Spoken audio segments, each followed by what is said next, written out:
জগন্নাথে উঠে পড়েছে, দেখতেই পাচ্ছি। আর এই যে ছেলে শুয়ে আছে। নমস্কার, নতুন একটা ভিডিও নিয়ে চলে আসলাম। উঠে পড়েছি, ফ্রেশ হয়ে গেছি। মাসির কাজ মোটামুটি শেষের দিকে, মাসি চলে যাবে এখন। জামা কাপড় কাচা হয়ে গেছে, ঘর ছাড় দেওয়া মোছা সব হয়ে গেছে, চলে যাবে। আমি যখন রান্নাঘরে উঠেছি অনেকক্ষণ, উঠে মনটা একটু খারাপ হয়ে গেছে। পুজো বাড়িতে জানেন কাল বাদে পরশু, আর কি বাধা পড়ে গেছি।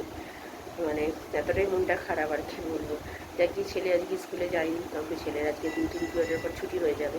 ওর কাকু তো আনবে না, এই জন্য আমার হাজব্যান্ডের সময় নেই এখন। তো এমনিতেই যেতে পারে না, এখন তো কেনাকাটা চলছে, সব কিছুই জানেন পুজোর জন্য। তো সেই জন্য আর পাঠালাম না। ছুটি পড়ে গেছে ওর, কালকে থেকে ছুটি। হ্যাঁ হ্যাঁ, খোলা থাক। হ্যাঁ যাও। তো মাসি বেরিয়ে যাচ্ছে এখন। তো সেই জন্য আর পাঠালাম না, আনতে পারবে না বলে।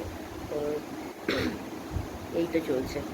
এখন 20 তারিখ অবধি ছুটি আছে, আবার 21 তারিখ থেকে আবার যেমন স্কুল খুলবে, খুলে কটা দিন স্কুল হবে, তারপর 1 তারিখ থেকে আবার পরীক্ষা।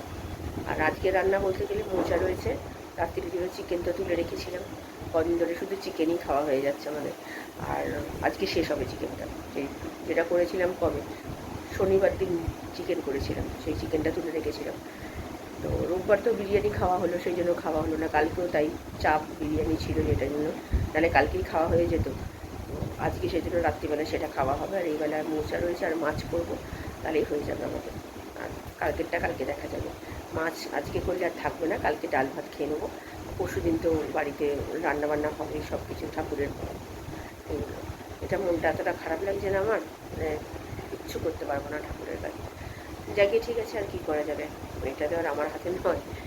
তো চলুন, আমি আবার পরে আসছি। সকালবেলা ছেলেকে তুলে দিলাম, দিয়ে ভাবলাম যে আগে চাদরটা চেঞ্জ করে নিই, বালিশের ভরটা না হয় পরে করব। তো তাই চাদরটা চেঞ্জ করতে চলে আসলাম। প্রত্যেক দিনে মানে প্রত্যেক সপ্তাহে যেরকম চেঞ্জ করি। এটা আজকে হলুদ কালারের নতুন চাদরটা পাচ্ছি, যেটা পয়লা বৈশাখে কিনেছিলাম। তো এই মানে কালারটা হালকা কালার, কিন্তু দেখতে বেশ ভালো লাগে। তাই এটা আমার হাজব্যান্ড বললো এই ঘরে এটা পাতো। আর ওই ঘরে তো আরেকটা যেটা কিনেছিলাম পিঙ্ক কালারের, তো সেটা পেতেছি, সেটা আমার হাজব্যান্ড এনেছিল কিনে। তো যাই হোক, ছেলে ব্রাশ করছে, আমার হাজব্যান্ড যাবে মানে বাজারে কিছু কেনাকাটা করতে যাবে। তো আমি তো কি বলবো, আর আমার আর কোনো কাজেই আমার আর লাগবে না। যাই হোক, তো মানে আমার ছেলেকে একটু হেল্প করতে হবে ওর পাপাকে। তাই আমার ছেলেকে তাই বলছি যে যাতে একটু হেল্প করে দেয় ওর পাপাকে। তো ওইদিকে সব করে যে মাসি কাজ করে চলে গেছে, এবার ছেলে ব্রাশ করলে ওকে ওই স্নান করতে পাঠাবো, তারপরে আমি চা খাবো। চা করতে চলে এসেছি, এখানে আদা চিনি দিয়ে দিয়েছি প্রতিদিনের মতো। এখানে ছেলের দুধটা করতে যাব, ভাবলাম কাকু আসবে, তো মাইনেটা দিতে যাবে, তো পাপা যাবে, সেই জন্য রেখে দিলাম। এখন ওরা পাপাই গেল, তো যাই গিয়ে ওকে গরম করে দেবো। আর এখানে দুধ নতুন করে জাল দিচ্ছি, আর এই বাটিটা নামিয়ে দিয়েছি। তো চলুন, এটা ফুটে গেছে, চা পাতা দিয়ে দিয়েছি, ভালো করে ফুটে যাক। তোমার দুধ দিচ্ছি বাবা, দাঁড়াও। এইদিকে করে রেখে দিয়েছি, কি বলে, আমার চা হয়ে গেছে, ছেলের দুধ হয়ে গেছে, দুধ জাল দেওয়া মোটামুটি শেষের দিকে। আর এখানে মাছের নুন হলুদ মাখিয়ে রেখেছি। তো চলুন চাটা খাই পরে। এদিকে ছেলে চলে গেছে স্নান করতে, মাছে তো নুন হলুদ মাখিয়ে রেখেছিলাম। আর আমার হাজব্যান্ড বাজারে চলে গেছে অনেকক্ষণ। আর এদিকে আলুটা কেটে নিচ্ছি, ভাতও বসিয়ে দিয়েছি। ভাতটা হতে থাক, তখন কোটাকুটি করে রান্না বসিয়ে দেবো। মোচা রয়েছে আর আলু এইটা করবো, মানে তোমার মাছের ঝোলটা করলেই হয়ে যাবে। ছেলের মাংস রয়েছে, মাংস দিয়ে ছেলে খেয়ে নেবে, আর আমি আর হাজব্যান্ড মাছ দিয়ে খেয়ে নেবো। আর মোচা আমার হাজব্যান্ড কালকে এত ভালো খেয়েছে, আজকে আর খাবে না, যেহেতু বাসি। কি বলবো বলুন। তো চলুন রান্নাবান্না করি। ঘরে চলে এসেছি, কোটাকুটি তো হয়ে গেছে। ওখানে আলু কেটে নিয়েছি, তেল বসিয়ে দিলাম, মাছটা 3টে পিস মাছ ভেজে নিচ্ছি। ভাত তো হয়ে গেছে। আমার হাজব্যান্ড বাজার থেকে চলে এসছে, এসে ছেলেরও আন্টি চলে এসছে, পড়তে বসে গেছে স্নান করে। তো কচুরি নিয়ে এসছে, না নান নিয়ে এসেছিল আমার হাজব্যান্ড, সেটা আপনাদের সাথে শেয়ার করতে আর পারিনি, ভুলে গেছি। তো আমি আর ছেলে তিনখানা এনেছিল, দেড়খানা করে খেয়ে ও ছেলেও বসে গেছে, আমিও রান্না করতে চলে আসলাম।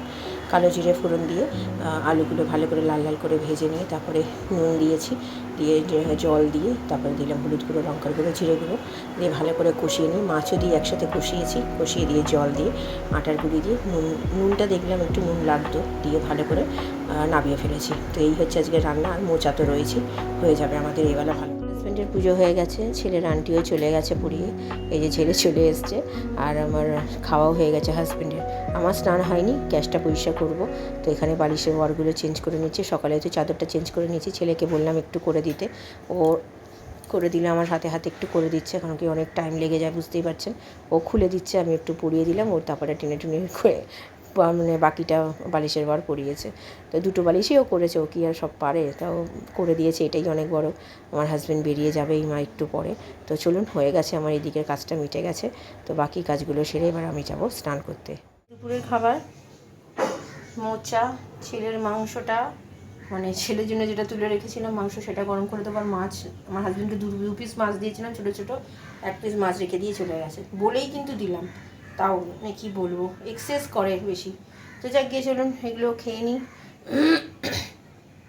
খাবার এতটা ভাতও রয়েছে, রাত্রিবেলা আজকে ভাতই খেয়ে নেবো, কেন ভাত নেবো আজকে করেছি, তো অনেকটাই বেশি ভাত হয়ে গেছে, সব তুলবো আজকে, কালকের দিনটা পরে, পরশু দিন যেহেতু পুজো। তো চলুন খাওয়া দাওয়া সেরে নিই, আমি পরে আসি। গুড ইভিনিং, এখন 3:45 বাজে, খাওয়া দাওয়া সেরে উঠেছি, তাও কটা হবে, 3টে হবে। তারপরে তো মোবাইলে একটু কাজ বাজ ছিল, তারপরে জামা কাপড় তুলে পাটটাট করে রাখলাম, তাও পুরোপুরি শোকায়নি, শুধু কয়েকটা, আমাদের একটা চাদর দিয়েছিলাম, চাদরটা শুকিয়েছে, আর একটা গামছা শুকিয়েছে, আর বাকি সব ভেজা, উল্টে পাল্টে দিয়েছি। যদিও রোদ্দুর উঠেছে, একটু বেলা করে রোদ্দুরটা উঠেছে, সকাল থেকে অতটা রোদ্দুর ছিল না। আর খুব ভালো খেয়েছি, মোচা দিয়েই তো অর্ধেক ভাত খেয়ে নিয়েছি, মাছের ঝোলটাও একদম পাতলা করে করেছি, খুব ভালো হয়েছে। আর ছেলে তো চিকেন ছিল, ছেলে স্কুল যাবে বলে চিকেনটা রেখে দিয়েছিলাম। আর যেহেতু বললাম না, কাকু যেহেতু আসেনি, নিয়ে আসতে পারবে না, তো তার জন্য হাফ ছুটি যেহেতু, সেই জন্য ওকে আর পাঠাইনি। তো একেবারে সেই মঙ্গলবারই স্কুল খুলবে, মঙ্গলবার থেকে স্কুল যাবে, এই কদিন ছুটি আছে। তো এই হচ্ছে ব্যাপার। তো আমার পুজো আছে, ভালোই হচ্ছে, আমার বাবা মা থাকবে, তো তোমার বাবা মার সাথে একটু সময়টা কাটাতে পারবে, নাহলে স্কুল চলে গেলে আমার বাবা মা তো সবসময় আসে না, আর আমার বাড়িতেও আমি যেতে পারি না। আমার ছেলে তো জানেন, মাঝে মধ্যে স্কুল কামাই হয়ে যায় ওর, ওই যে পড়াশোনা থাকে, এবার স্কুলের চাপ এত বেশি হয়ে যায়, তখন প্রজেক্টের কাজের জন্য স্কুলটা ওর কামাই হয়ে যায়। ওই প্রজেক্টের কাজ যদি ও স্কুলে যায়, তাহলে কিন্তু প্রজেক্টের কাজ আর করতে পারবে না, সেই জন্যই ওকে কামাই করানো হয় মাঝে মধ্যে। আর মাঝে মধ্যে একটু বদমাশি শুরু করে দেয়, সেটা তো জানেন, আপনাদের সাথে সবই আমি শেয়ার করি। তো ঠিক আছে, চলুন, রাত্রিবেলা চিকেন আছে, চিকেন দিয়ে আজকে ভাতই খেয়ে নেবো। ভাতটা অনেকটাই রয়েছে, মানে ভাত বেশি পরিমাণে হয়ে গেছে, ভাতগুলো তুলতে হবে, কম হলে আর রুটি কিচ্ছু করাবো না, যা আছে ভাত আমাদের 3জনের রাত্রিবেলা ভালো মতো হয়ে যাবে। তো ঠিক আছে, চলুন, এখন আমি একটু রেস্ট নিই, বিকেলবেলা পড়ানো আছে, ছেলেরও আন্টি আছে, ছেলে পড়তে বসবে, ছেলে শুয়ে আছে, চলুন দেখাই। কি গো, পড়তে বসবে না? মাথা ধরে আছে কেন? আর বেশি দিন সময় নেই, পড়তে বসো, যাও, মাথা ধরে থাকলে হবে না, পরীক্ষা 1 তারিখ থেকে, চলো যাও যাও যাও। আচ্ছা ঠিক আছে, যাও। ছেলে সন্ধে দিতে বসে গেছে, এখন 6:40 বাজে। একটা স্টুডেন্ট আজকে তাড়াতাড়ি চলে এসছে, 6:20 নাগাদ। মাসি কাজ করে চলে গেছে, রুটি তো আজকে হবে না, কারণ কি ভাত আছে অনেকটা পরিমাণে, তো আজকে রাত্রিবেলা ভাত চিকেন দিয়ে খাওয়া হবে, তাই জন্য আর রুটি করানো হচ্ছে না। তো চলুন, ছেলের আন্টি আসবে, পড়তে বসবে, ততক্ষণ আমি পড়াই, তারপরে আমি পরে আবার আসছি, চলুন। রাতে বসে গেছি, ছেলে তো সন্ধে দিচ্ছে, আমার একটা স্টুডেন্ট এসছে, এখন আর একটা স্টুডেন্ট আসেনি। আর মাসি ওখানে কাজ করা হয়ে গেছে, রুটি মাসিকে তো বারণ করে দিয়েছে আজকে, যেহেতু ভাত আছে। তো পড়াচ্ছি, ওকে পড়িয়ে নিই, আমার ছেলেও পড়তে বসবে, ওকেও আমার কাছে পড়াবো যতক্ষণ না আন্টি আসবে। তো পড়িয়ে নিয়ে তারপরে ছাড়বো যখন। তো ঠিক আছে, চলুন আমি পড়াই, আমি আবার পরে আসছি। আমি কাপড় ভেজাতে চলে এসেছি, স্টুডেন্টকে ছেড়ে দিয়েছি, ভিজিয়ে নিয়ে তারপরে ভাবলাম আজকে আর বসবো না, কারণ কি মানে ফ্রিজটা পরিষ্কার করতে হবে, কাল বাদে পরশু যেহেতু পুজো, তাই ফ্রিজটা পরিষ্কার করার জন্য এরপরেই চলে যাব। তো নাহলে খুব নোংরা হয়েছে, অনেক দিন করা হয় না, করবো বলে করাই হয় না, না আজকে আর কোনো কিছু নয়, করেই ফেলি। তো করেও ফেললাম, করে ফেলে দেখতেই পাচ্ছেন সব পরিষ্কার ঝকঝক তকতক করে দেখি, যতটা পারা সম্ভব করেছি। হয়তো সবই যে কালো কালো দাগগুলো একেবারে উঠবে না, সেগুলো করতে করতে যাবে, কিছু করার নেই, কারণ আমি একা হাতে করছি, আর পারা সম্ভব না, মানে কোমর ব্যথা হয়ে গেছে আমার। যতটা পেরেছি পুরো পরিষ্কার করে দিয়েছি একদম। যাও পড়তে বসো। অনেকটা রাত্রির করে আসলাম, এখন 10টা বাজতে 10 মিনিট বাকি, এই মাত্র ফ্রিজটা পরিষ্কার করে এসে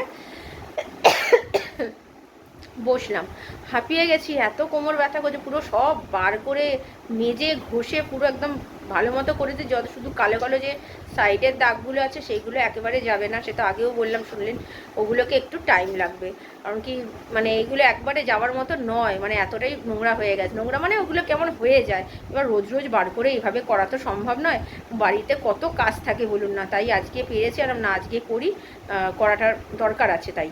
তো ঠিক আছে, চলুন, আপাতত রাত্রিরের খাবার তো চিকেন ভাত ওই আছে, সব ওই দিয়েই খাবো, তো আমি আবার পরে আসছি। রাত্রিরের খাবার চিকেন ভাত নিয়ে নিয়েছি, ছেলেকে মাছের ঝোল দিয়ে খাইয়ে, ও মাছ চিকেন দিয়ে বেশি কিছু খেলো না। তো চলুন খাওয়া দাওয়া সেরে নিই, এখন বাজে 11:15, ছেলেকে খাইয়ে ছেলের পাতেই নিয়ে নিলাম। তো এই হচ্ছে ছেলে, খেলা দেখছে এখানে ইন্ডিয়ার, তাই জন্য। চলুন খাওয়া দাওয়া সেরে নিই, পরে আসছি আবার। রাত্রিরে খাওয়া দাওয়া একটু আগে সেরে উঠলাম, এখন 11:15 বাজে, 11:30 নাগাদ খেয়ে দিয়ে উঠেছি। আর ছেলেকে খাওয়াতে গিয়ে একটু দেরি হয়ে গেল, ছেলে একা খাবে না, যেহেতু মাছ ছিল, মাছ ছাড়িয়ে ও একা খেতে চায় না একদম, মাংস হলে তবুও খায় একা, মাছ খেতে চায় না, তাই জন্য আমি খাইয়ে দিয়ে তারপরে ও বেশি ভাত খেলো না, মাছ দিয়ে ও তৃপ্তি করে ভাত খেয়েছে, মাংস দিয়ে ও বেশি খায়নি, যেহেতু সকালে মাংস খেয়েছিল, তো সেই জন্য ও এখন এবার আর মাছটা দিয়ে তৃপ্তি করে খেয়েছে। আর মাছের ঝোলটা এত পাতলা করে করেছে, এত ভালো হয়েছে, আমার ছেলে এরকম পাতলা মাছের ঝোল খেতে খুব ভালোবাসে। ওই যে ডাক পড়েছে, ওই যে দেখুন, এখন এইসব খেলা নিয়ে পাপা কি ও দেখুন, তো পাপার সাথে এখন এইসব চলছে। মোটামুটি সব কাজ গোছানো হয়ে গেছে, জামা কাপড় ভেজানো সেটা দেখালাম, ফ্রিজটা খুব ভালোভাবে করে দিয়েছি, বাবা একটা শান্তি হয়ে যাওয়া। তো চলুন ভিডিওটা তাহলে আর বড় করছি না, ভালো লাগলে লাইক শেয়ার সাবস্ক্রাইব করবেন, কালকে নতুন একটা ভিডিও নিয়ে চলে আসবো। আপনারা ভালো থাকবেন, সুস্থ থাকবেন, নমস্কার। কালকে কাজ তো আমার থেকে বেশি আমার হাজব্যান্ডের, কালকে জগন্নাথ দেবের মুখ খোলা হবে। তো চলুন কালকে দেখা হচ্ছে।